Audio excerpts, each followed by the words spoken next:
আসলে আমি কিছু আশা করে কোনো কিছু করি না। আমি শুধু কাজ করি। কাজ করতে ভালোবাসি। আ সংস্কৃতির জন্য, ছেলে-মেয়েদের জন্য, আমার ছাত্রছাত্রীর জন্য কাজ করতে চাই, গানের জন্য কাজ করতে চাই। রবীন্দ্রনাথের ভাবনাকে আরো প্রসারিত করে তোলার জন্য, এ প্রজন্মের ছেলে-মেয়েদের কাছে পৌঁছে দেবার জন্য কাজ করতে চাই। এইটুকু শুধু প্রার্থনা চাই সকলের কাছে। যেন সুস্থ থাকি, কাজ করার সে উদ্যমতা এবং সাপোর্ট যে মানুষগুলো সাপোর্ট করে চলেছে এতদিন পর্যন্ত। চ্যানেলের কথা কি বলবো? চ্যানেলাই তো আমার প্রাণের জায়গায় বাস করে আসলে। সেই জীবনের শুরু থেকে একেকটা করে বছর যায়। আ আর প্রাপ্তির খাতায় যা কিছু যুক্ত হয় তার থেকে সবচেয়ে বড় ভূমিকাটা যে চ্যানেল যে মানুষগুলো করছে তা হচ্ছে চ্যানেল আয়ের সাথে জড়িত যারা রয়েছে। এবছরও তার ব্যতিক্রম নয়। প্রতি বছর ভাবি যে এবছর যেন জন্মদিনটা কেমন যাবে, হয়তো এরকম হয়তো কেউ মনেই রাখবে না। কিন্তু চ্যানেলে প্রতি বছর অবাক করে, আটকে দেয় যে গান দিয়ে আসলে এত ভালোবাসা, চোখে জল চলে আসে। প্রতি সপ্তাহে সর্বোচ্চবার বিকাশ পেমেন্টে 50 জন হবেন পেমেন্ট চ্যাম্পিয়ন। জিতে নিন টিভি সহ আকর্ষণীয় সব প্রাইজ। জীবনে কোথাও যাবে এই ভাবনাটুকু বাদ দিয়ে চলতে বলি আমি সবসময়।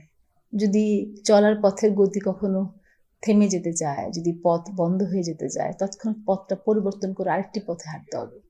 তবে যে লক্ষ্য, অন্তর একটি লক্ষ্য রাখতে হবে, কিন্তু সেটা যে চূড়ায় শিখরে উঠতে হবে তা নয়। শুধু ভাবনাটা রাখতে হয়, আমি যেটা করেছি সবসময়, যে নিজে ভালো আছি কিনা, আমার গানটা গিয়ে আমি শান্তি পাচ্ছি কিনা। আমি যখন শান্তি পাবো তখন সেই শান্তি আরেকজনকে শান্তিময় করে তুলবে। সুতরাং আমি যেন শান্তির জন্য গানটা গেয়ে যেতে পারি এবং এই শান্তিটুকু যেন অন্যের হৃদয় বিলোতে পারি এবং আনন্দ। রবীন্দ্রনাথ ঠাকুর যে উদ্দেশ্যে রচনা করেছেন সৃষ্টির এই বিশাল ভাণ্ডার, আনন্দ বিলোবার জন্য, সেই প্রত্যাশাটুকু রাখতে বলবে এই ছেলেমেয়েদের কাছে। কারণ অনেক অট্টালিকা, অনেক বৈষয়িক অনেক বিষয়ের মধ্যে যদি আমি নিজেকে নিমজ্জিত করব, শিল্পী সত্তা হারিয়ে যায়। শুধু আনন্দ করবো, আনন্দ বিলোবো, এর মধ্য দিয়ে সবটা পাওয়া হয়ে যায়। তো আমাদের আসলে আমরা শিল্পীরা কি কুড়াই?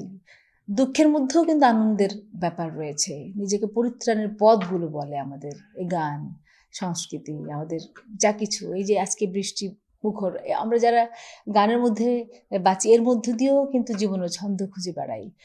আমার কথা যেন লক্ষ্যভ্রষ্ট না হয়ে যায়। লক্ষ্যটা হচ্ছে শান্তির লক্ষ্য। রবীন্দ্রনাথ ঠাকুর যে স্বস্তির পথের কথা বলেছেন, আমরা সবচেয়ে বড় সংকটে আছি এখনো, স্বস্তির সংকটে। আমরা অনেক কিছু পেয়ে বসে আছি, কোথায় যেন শান্তিটা নেই।